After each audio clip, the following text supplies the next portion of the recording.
Wagwan. It's your boy LP Coach, and yes, we are back with another show, Game Week 10. Getting deep into it. But before, why for that anyway? But before we start the show today, I just want to big up all the people that are in Jamaica. Obviously, we know Jamaica's going through a rough time right now. Hurricane Melissa just come and caused devastation to the island. So thoughts and prayers goes out to everyone in Jamaica. If you can donate whatever you got, I'm going to be doing a little something for myself with the event I got coming up. A little more about that on other social medias, yeah. But big up the ones in Jamaica, because say when these hurricanes hit, it's not a joke. Obviously, you see a lot of TikToks on things of guys trying to make the most of it, which you can do, but the reality of it is like it is peak for a lot of people in it, and us people as well. Not only should we just be trying to like send money and things like that, but also as well we need to be thinking about the infrastructure of the country in the future. Do you know what I'm saying? Because this can't keep happening. You feel me? This can't keep happening where the country just builds up, because you got to think about it for a lot of businesses and a lot of people. Like it's near as well, especially as a Jamaican trying to go to Jamaica and bill up. You don't want to go to a country and trying to bill up, and every second it's getting washed down. And so we've got to be thinking about the infrastructure, people's homes, because people are trying to build a life and actually live over there. So hopefully in the future they can work it out and the devastation won't be as much. So yeah, just wanted to start that off before we kick off the show. But yes, getting right into the nuts and crannies of the season now. We're going to be 10 games in after this weekend. And you know what they say? Don't really look at the table after 10 games, because after 10 games, that's when you really get to see people's forms, where teams are at, what players are doing well, what coaches. Look, some coaches already been sacked. A lot of pressures are on a lot of coaches. New coaches are coming. A lot of question marks about players moving on. And the sort. So we're really getting into it. And a lot of teams ain't really been performing the way we'd expected, and a lot of teams have been performing better than what we expected. But that's the Premier League, and that is why we love football. And yes, don't forget to like, comment, share, and subscribe. You know, all of that good stuff. Help support, help keep pushing the channel, and that's what we like to see. Let's crack on. Let's get into it. And this week I thought, you know what? Let's start with the Scousers. I've got to start with the Scouser boys. Like, what is going on? What is going on there? Arnie Slot. Like, he can't handle it. He can't handle it over there. Like, Liverpool on Saturday play Aston Villa. But, boy, like, it's been 5 defeats in the last 6 games. And Arnie Slot, it just doesn't seem to be gelling over there. It just doesn't seem to be clicking right. They got Aston Villa, who's actually won their last 4 games in the league. And it's interesting about Slot, because now there's rumors of questions and marks about, is he going to lose his job? And there's been plenty of managers that's lost their job after winning the league. Jose Mourinho, Ancelotti. But hey, that was a different Omar, Roman Abramovich. But with Slot and what he's got going on at Arsenal right now, he's in serious danger if he doesn't pick it up in the next couple of games of losing his job.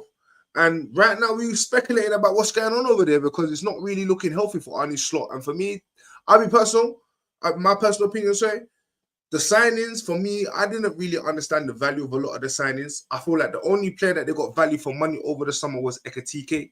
I think Wirtz, 130 million pounds. I don't really see where that come from or why he was even given that bracket to even come to Liverpool. And the whole Isak thing.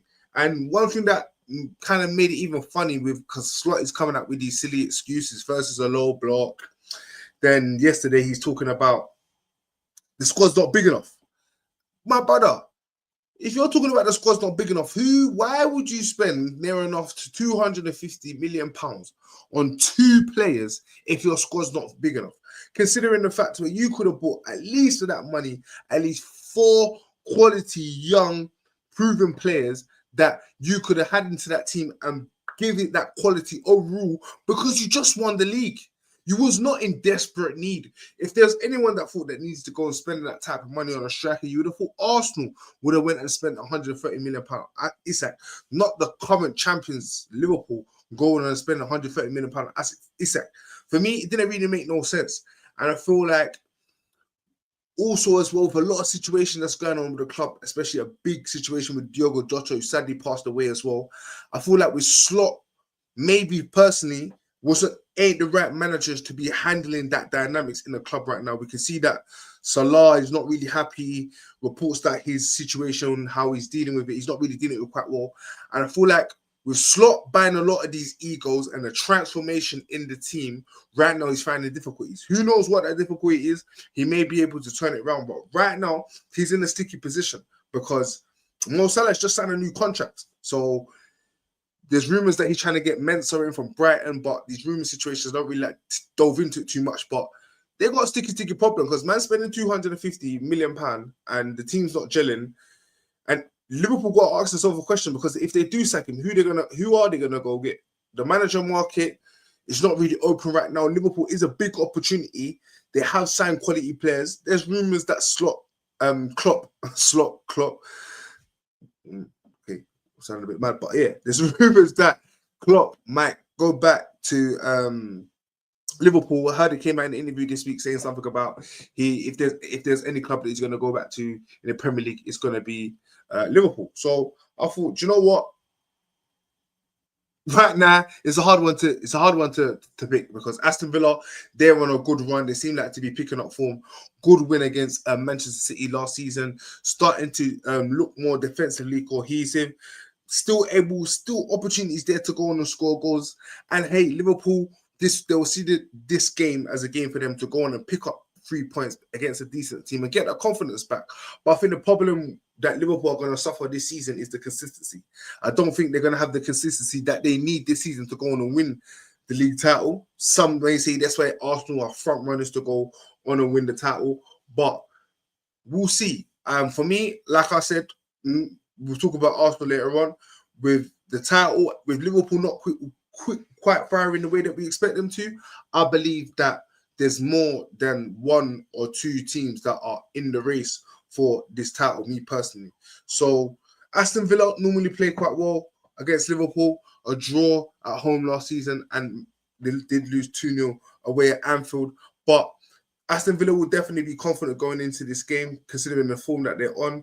Liverpool, must-win game, definitely for Slot and his job, if he wants to definitely stay on as Liverpool manager. For me, it definitely feels like it's going to be a difficult game for Liverpool. The likes of Isak, he needs to score. He's only managed 1 assist and I think 9 games that he's played for Liverpool. Hasn't managed to score in the league. Works after his 2 assists in the Champions League, 9 games in the Premier League, and he hasn't managed a goal or assist. Big question marks in Liverpool and their attack, because in defense right now they're looking shaky, so they're gonna need these guys to start firing on scoring goals up front. My prediction at Anfield, the crowd behind them really need to get behind them. I thought Liverpool can sneak this, but like again, I feel like inconsistency is gonna be their problem over the course of the season. But enough about their Scousers there. Let's move on to Spurs versus Chelsea. Spurs versus Chelsea. I've been on to Chelsea. I spoke about Chelsea on the match day roundup. And again, it's a big game for both teams. Both teams are a bit shaky in their performances over I would say a bit shaky. I think Tottenham started quite well with Frank.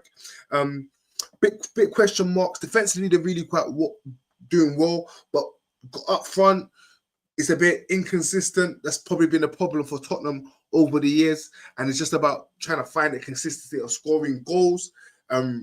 Mane doesn't seem to really be doing it. Hasn't scored yet for Spurs since his move from Juventus. Hasn't managed to bag any goals.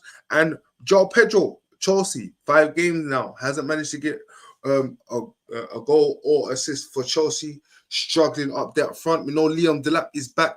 No, tell her like he's not back, because midweek game, Chelsea won an important victory against Wolves. The guy went and picked up a red card. Like, what a clown. What a clown. How are you coming on I don't know what minute it was, but if the guy was on for 6 minutes and got himself a red card, Enzo Maresca was not impressed at all. And a lot of people said that that's one of this Delap's one of big strengths, that this guy likes to barge people and fight everyone and do all this stuff. And I don't know why, in the position that you are, in the reason why you said that you came to Chelsea, because you said you came to Chelsea because you want to get in the England squad, because you want to play the World Cup. But then you're putting yourself in a position when you're getting injured, coming back and fighting people, get yourself a red card. Like, man, guy needs to sort it out. Like, these are the kind of frailties that you get with young players, and this is the problem that I'm saying with the Chelsea project. If they're looking to go on and win major honours and be a household name in European football, I don't think it really is going to work with kids. You need that experience, you need to know how, you need that leadership to keep the young boys in check, because right now they're running loose. Pedro, he's moving on a mad thing. Delat's moving on a mad thing. And boy, they got the boy Garnacho. So who's going to be there to tame them and keep them in shape? And that's going to be the big question over Chelsea over the course of the season. Again, embarrassing defeat last week against Sunderland, and they're going to have to turn it around against Spurs. For me, as a Man United fan, this is the type of game that I love, because the result doesn't matter.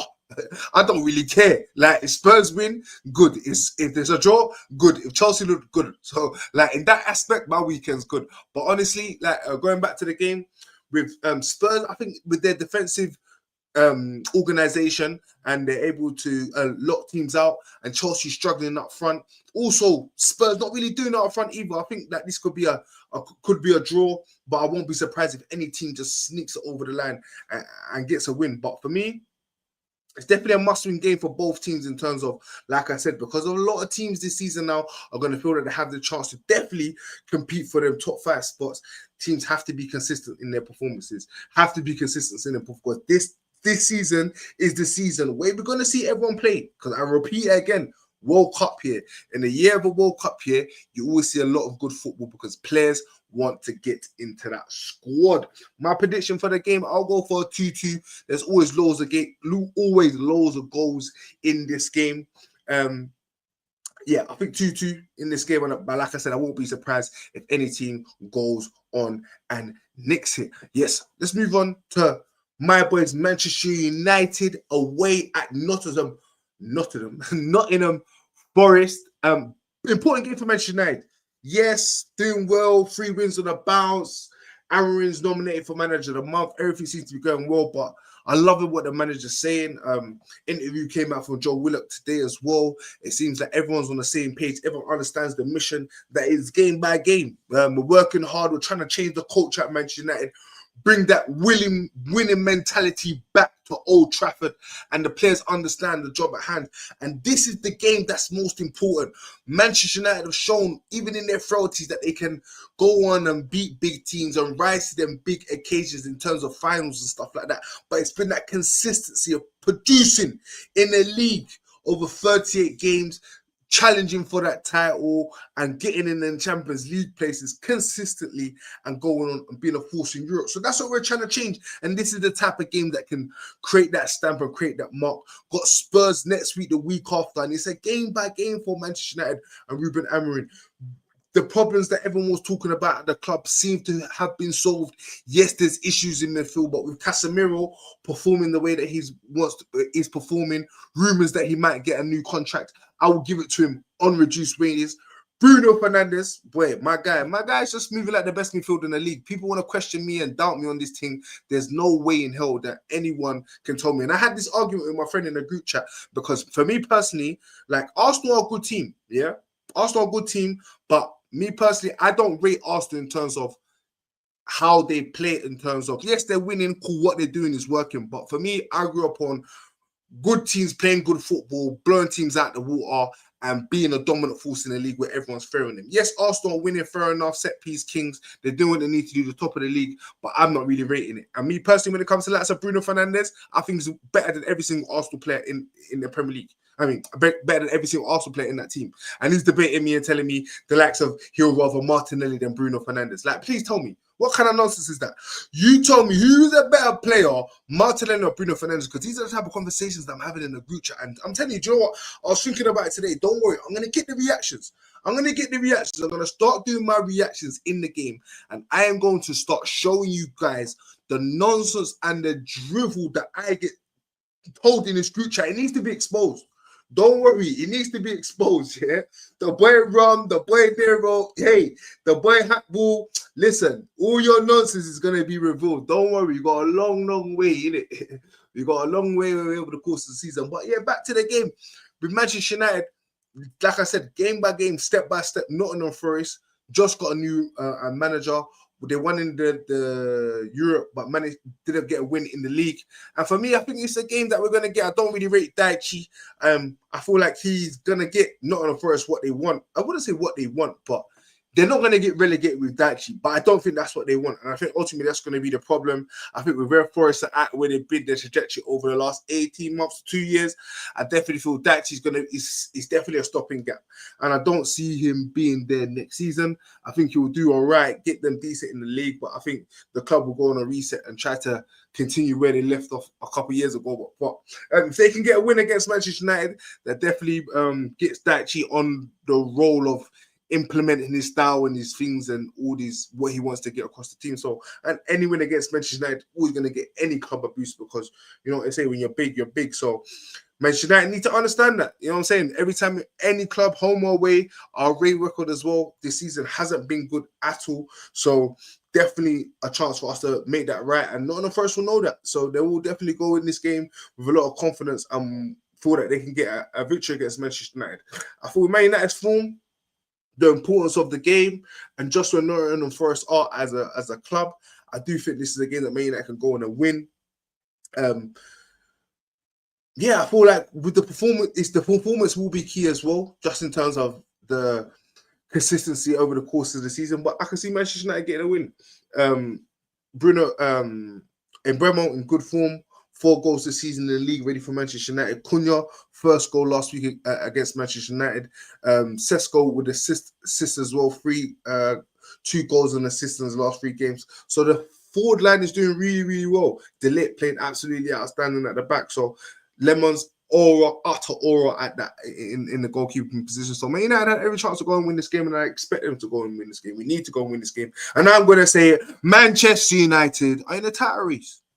Click it, do whatever you want with it. Yes, I said it. Man United in the title race, and if we win again over the weekend, yeah, firmly, and bring that Spurs game on. Bring it on, yeah, because the time is now. Yeah, man, I need to. Yo, listen, don't even get me started, man. Don't even get me started. But yeah, moving on. Manchester City versus Bournemouth, a very big game, very interesting game. Considering where both teams at, Manchester United and Manchester City moving a bit topsy-turvy, losing again last week, Haaland hitting a blank, and Bournemouth getting back to winning ways after drawing against Crystal Palace. And it's going to be a big game, considering where Raiola and Bournemouth are right now. Semenyo setting the league alight, and the likes of Justin Kluivert as well, really playing well. And that striker they got, what's his name? Copy. Really nippy, good striker, very good finisher, and can cause problems to Manchester City. As you can see, defensively, you can always get a Manchester City, and they've seen that there seems to be a problem there. There seems to be a problem that they're trying to fix, they're trying to manage, and they ain't really quite there. But we'll see how Manchester City get on in this game. Haaland is definitely going to want to be getting back to winning ways with the likes of Mbappe smashing it over there at Real Madrid. Excellent goal in the El Clasico for him. And right now, for me, Mbappe is the best player in the world, but Haaland would want to have a say in that conversation when we talk about Ballon d'Or. So do expect Haaland to be on his toes and definitely wants to be getting back to his goal-scoring form back at home at the Etihad. For me, I think that Manchester City will go on and win this game. I think Haaland will get back to his goal-scoring ways, and I do expect Manchester City to go and win the game 2-1. Arsenal, top of the table, away to Burnley. Expect Arsenal win here. Good winning midweek, winning 2-0 against Brighton in the Carling Cup. Rested a lot of players. gave a lot of the fringe players time out. And for this type of game, I think this is the type of game where Arsenal will unleash a bit, play a bit more football, be a bit more comfortable, especially with, I do expect Burnley to be more of a low block. And it's going to be a question of how can Arsenal break them down. Obviously, they've got their master stroke in the set pieces, but considering the quality of the two teams, I do expect Arsenal to go and win the game and continue being on top of the table. And here we go. we go. Quickly round it up before we round up the show. Don't forget to like, comment, share, subscribe, and again, please shout out. Don't forget, pray for the people them in Jamaica. If you can donate money, clothes, whatever you can, whatever organization you can donate to. Please try your best, even if you do it yourself. Please, again, yes. Sorry, before I end the show, Sunderland versus Everton. Sunderland again want to be getting back to winning ways. Their aim is to stay in the Premier League, going quite well at the moment. Everton as well will be looking to get back to. Everton as well will be looking to get back to winning ways. I'm talking about winning ways. Sunderland, they flipping smash Chelsea to bits. I was talking about Everton getting back to winning ways, with their loss against Spurs, and with Everton against Sunderland for both teams. I feel like Sunderland definitely with a target that they want to reach within 40 points. Definitely a game that they feel they want to kick on, get another win, 3 wins on the bounce that will be for Sunderland this season. And if they want to stay in the league, these are the type of runs that it needs to go on, and that's the type of run that you can definitely achieve top 10 with. So let's see where Sunderland can go. Great fan base, big fan base, and me personally, I'm happy Sunderland's back in the Premier League there. To see that game against Sunderland against Newcastle, I think is the week after next. That's the type of games that you want to see. Grew up on watching the likes of Kevin Phillips play up there up front. Richardson, Darren Bent balloon moment against Liverpool. We can't forget that moment. So with the nostalgia, good to see Sunderland back, and I hope that they can stay in the Premier League. Yes. Quickly run through the rest of them. Fulham versus Wolves. Wolves looks like they're going to sack their manager. He needs to go. Didn't like what he done the other week with the fans. I hope Fulham go on and smash them the way Bassey. I hope he gets a nice little boom. Nice little header there. I like the player King as well. Outstanding goal in the midweek. Nice little flick for his goal there. I think he's going to have a good career. Going to go on and do big things. But I do expect a Fulham win. They need a win with a little bit up and down going on there with Silver and his men there. But I do expect them to go and get the win. Crystal Palace versus Brentford. I do think this is going to be a very interesting game. Lots of goals. Both teams going well this season. Definitely Sunderland. Crystal Palace losing last week against Arsenal. They were expected to definitely not lose, but they definitely knew that would have been a difficult game, would have potentially lose. Brentford off the high of beating Liverpool. So this is definitely going to be a game for both teams that's going to be going into confidence. Well, not so Crystal Palace, but they'll have confidence that they feel like they have more of a chance of winning the game against Brentford. And Brentford will have the confidence of coming off the back of beating the Premier League champions, Liverpool. I do expect loads of goals in this game. Crystal Palace being at home might give them the slight advantage. West London derby, I'm going to go for a Crystal Palace win 2-0. Brighton versus Leeds. Leeds going all right in the league. Definitely feel they might need to reimburse in the market and definitely solidify that defense. I feel like they're a bit leaky at the back there. And definitely try and get someone that can give them a bit more goals. Calvert-Lewin's doing really well, just not managing to get the goals in. Decent win against them against Leeds last week. Definitely a 6-pointer for them. Relegation rivals for them. And again, Leeds, big club that I like. Rival of Manchester United, but I like them simply for the big games and the aura and the attraction that it brings to the game and the football and the excitement of the game. So, again, good to see Leeds back. Don't want to see them win too much, but I definitely feel like Brighton with the quality and their disappointing defeat against Manchester United. Definitely didn't start well, going 3-0 down very early on in the game. Did manage to crawl their way back, but I definitely feel how they are been performing over the last 18 months. Again, I definitely feel their trajectory will be to go on and beat teams like Leeds and go on and kick on and solidify themselves in the European spots. Prediction for the game, I do think Brentford go on and win the game. If I'm honest, 1-0. West Ham versus Newcastle. Big shout out to the Newcastle Watermark. Like, who's Wissack who? Wissack who, Wissack where, Wissack what? Watermore, sorry, I don't know if I'm pronouncing his name right. Absolutely outstanding. 6 goals in 9 games for Newcastle, if I'm not correct. And performing absolutely outstanding. I love the goal that he scored last week with the flick of his. So I know Newcastle went on and lost the game. But he's really seemed to fit in there. And like the way that he slots in. And I did say this. I did say he's definitely a player that Man United could potentially be looking at in a couple seasons. And people was laughing at me. Oh, why would Man United be looking at him? Or every time a player does well, you think Man United is going to sign him? No, simply just because of the profile of the striker that he is. And if he continues to do well in the Premier League, and Man United do well and get in position, and they feel like he's a strengthen in a striking position, I do think Watermore might be a target simply with the fact of how he plays. Very good at linking up the play.